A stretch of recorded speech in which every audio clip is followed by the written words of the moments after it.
Leibniz disait, c'était un grand philosophe allemand, disait que tout est parfait dans le meilleur des mondes. Et Voltaire a essayé de contrarier cette vision en disant qu'il y avait le mal, qu'il y avait la douleur, etc. Et il montrait le grand tremblement de terre qui s'était passé à Lisbonne à l'époque, c'était peut-être en 1600 et quelques, et qui avait fait de nombreux morts. Et effectivement, quand on voit les catastrophes naturelles, quand on voit les guerres, quand on voit les gens qui souffrent, etc., on ne peut pas comprendre pourquoi tout est quand même parfait dans le meilleur des mondes, pourquoi c'est le meilleur des mondes possible, pourquoi il y a du divin, pourquoi le mal n'empêche pas de ce qu'on appelle le mal n'empêche pas de penser qu'il y a Dieu et qu'il y a du divin. Eh bien, par exemple, là, sur Twitter, ben, il suffit de parcourir un peu les choses pour voir à quel point la catastrophe, cette catastrophe à Marrakech, autour de Marrakech, stimule des,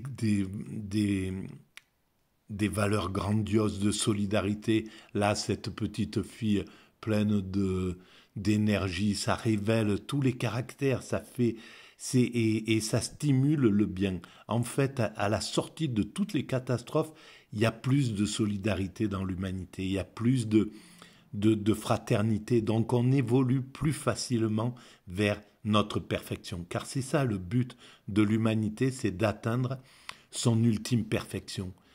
Et l'ultime perfection, c'est la paix universelle, la fraternité absolue, le bonheur total. Bref, on est en train de construire, sans le savoir, on construit le bonheur sur Terre, on construit le paradis terrestre, et on ne sait pas ce qu'on construit, on ne s'en rend même pas compte. On n'a pas encore pris conscience de ce que nous sommes en train de construire. Et évidemment, ça sera la prochaine étape, la prise de conscience. Mais on voit par exemple qu'à la sortie de la guerre 39-45, eh ben, l'humanité a créé l'ONU, l'Organisation des Nations Unies, a dit plus jamais ça, il faut se fédérer, il faut s'associer, il faut, il faut aller vers la paix. Et donc on a franchi un pas supplémentaire. Et on ne peut pas, l'évolution de la création et de l'humanité ne pouvait pas se faire autrement que comme elle se fait.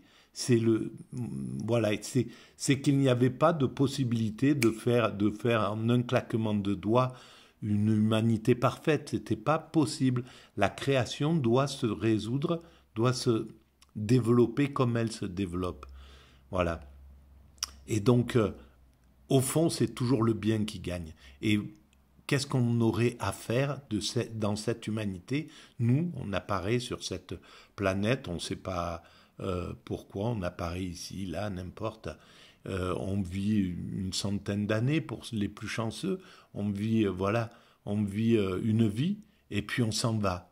Alors, qu'est-ce qu'on fait sur cette planète si ce n'est pas de faire ce paradis, d'aller vers notre perfection? On voit bien que c'est la seule logique, c'est la seule issue. On ne peut pas rester stationnaire, on ne peut pas rester sans évoluer, on ne peut pas régresser. Ça servirait à rien de régresser au stade des primates naturels d'où nous venons. Donc on est bien naturellement engagé vers cette perfection. Il faudra 4, 5, 6 siècles, peut-être 1000 ans, peu importe, l'humanité elle a le temps. Mais en tout cas, on prépare ça pour nos petits enfants. Voilà, eux, ils vivront dans cet état de plénitude.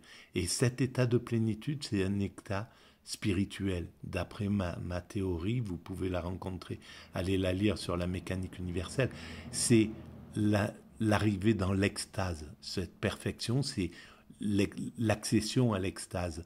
L'extase, le nirvana, l'éveil, peu importe comment on appelle ça, la sagesse, et qui est un état de fusion avec le divin, où on est au contact total d'avec le divin. Voilà. Voilà notre chemin. On va à la rencontre de Dieu en réalité. On va à la rencontre du divin. Voilà.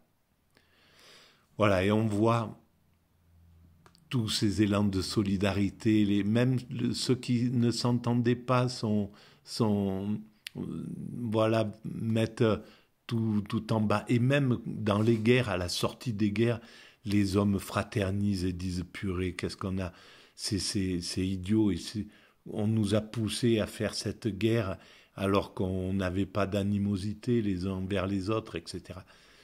On voit bien que derrière le pire, il y a toujours le meilleur qui émerge.